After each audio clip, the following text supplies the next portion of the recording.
Hello दोस्तों, welcome to back my YouTube channel Rabbi Didi 123।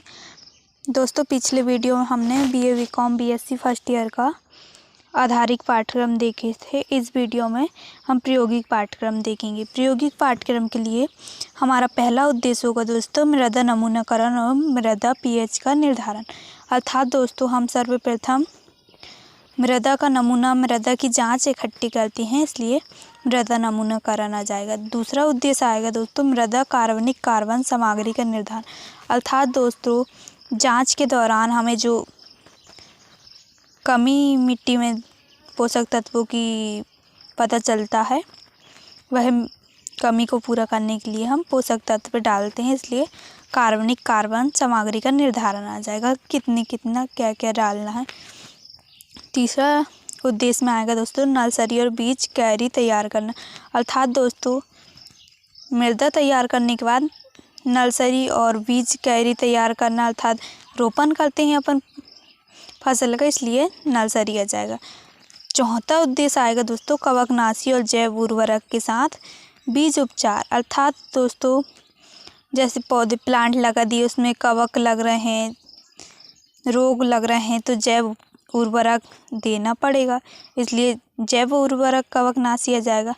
चौथा उद्देश्य आएगा दोस्तों पांचवा उद्देश्य आएगा दोस्तों विभिन्न प्रकार के रासायनिक उर्वरक खाद जैव उर्वरकों की पहचान करना। दोस्तों, अब जैविक खादों एवं रासायनिक खादों का प्रयोग होने लगता है, तो क्या रासायनिक है क्या जैविक है। जैसे जैविक खेती में जैविक खाद डालना ज़रूरी है, इसलिए जैविक खाद और रासायनिक खाद की पहचान करना सीखना पड़ेगा दोस्तों। इसके लिए छठवां उद्देश्य आ जाएगा दोस्तों फसल गेहूँ चावल और मक्का के लिए पोषक आवश्यकताओं के आधार पर उर्वरक की आवश्यकता की गणना करना। मतलब कितनी उर्वरक किस फसल के आधार पर लगेगी, किसका कितना पोषक कम है, किस में कितना पोषक चाहिए उर्वरक का, उसके हिसाब से उर्वरक का इस्तेमाल करेंगे दोस्तों, तभी तो पैदावार अच्छी होगी। सातवां उद्देश्य आएगा दोस्तों एवीएम और कंपोस्ट तैयार करना।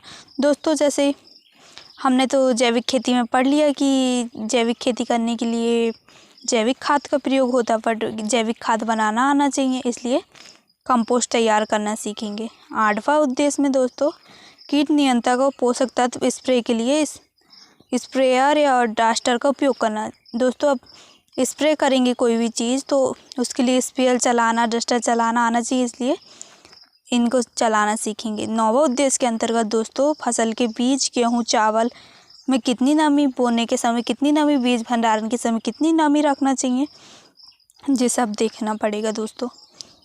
10वां उद्देश्य किसी भी फसल के खेत का दौरा करे और स्वस्थ पौधे की तुलना रोगग्रस्त और कीट प्रभावित।